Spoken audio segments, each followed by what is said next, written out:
Who, where, when, what, and why.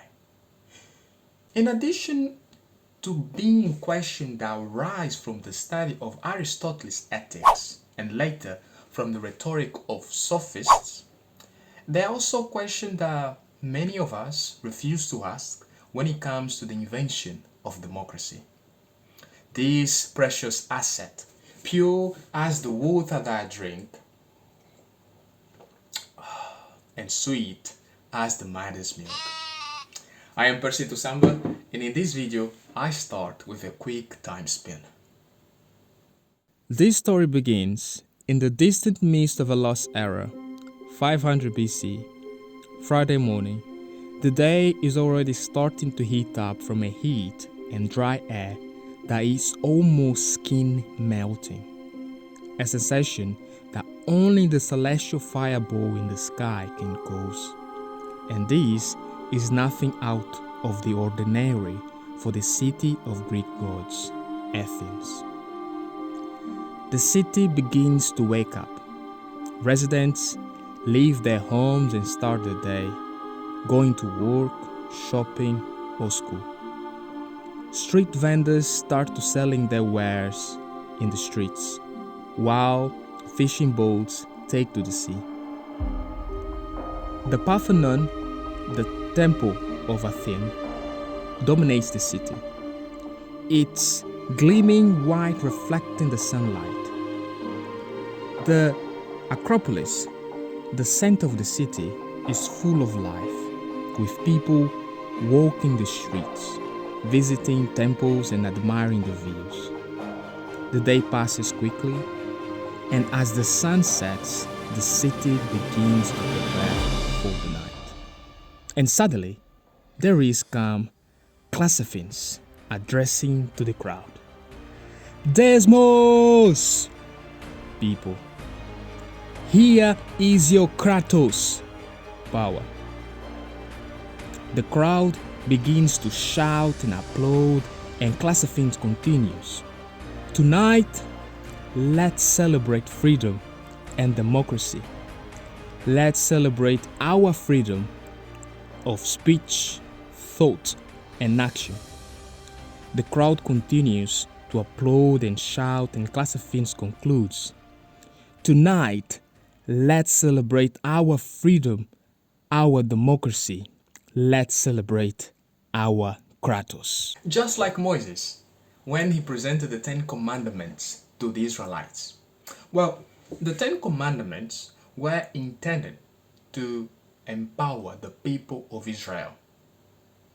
They are not only compatible with democracy, but they can be seen as a source of democratic values. For they provide the moral basis for democracy, emphasizing the importance of justice, equality, and respect for the rights of others.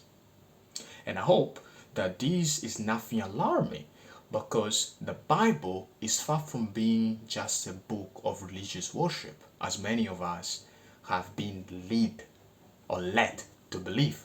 But the Bible is a book about a citizen-empowered local democracy. Anyways, back to Greece. The structure of social class in Athens was divided into aristocrats and middle class. Aristocrats were those who had a voice in political decisions, and middle class or working class, it was those who made up the army. Classophians is considered the father of democracy, as he helped abolish the old political structure in Athens. Nowadays, Athenian democracy serves as model for what we know and practice as citizens of a country.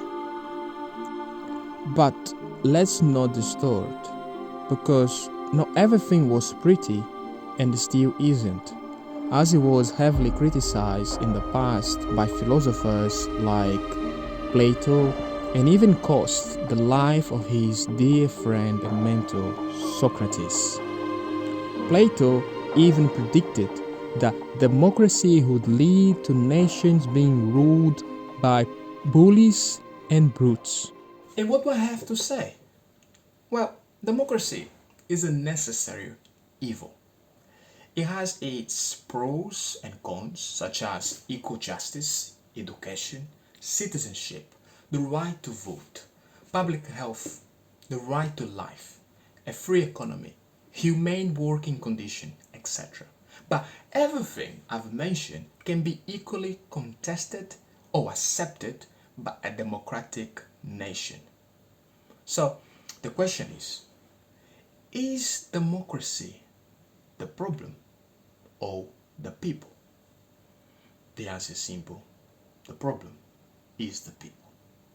You see, democracy is just a system of government that depends on the people to function. It's mainly designed to give power to the people, but is ultimately up to the people to use the power responsibly. It is the people who must decide how to use the power of democracy to create better society. If the people are not educated and well informed, then democracy can be easily manipulated and abused. If the people are not willing to follow the rules, to take responsibility for their actions, to commit to equality, to justice and freedom, then democracy will not work. Therefore, it is important to ensure that people are educated and well informed about their rights and responsibility as citizens of a democratic nation. Thank you for watching.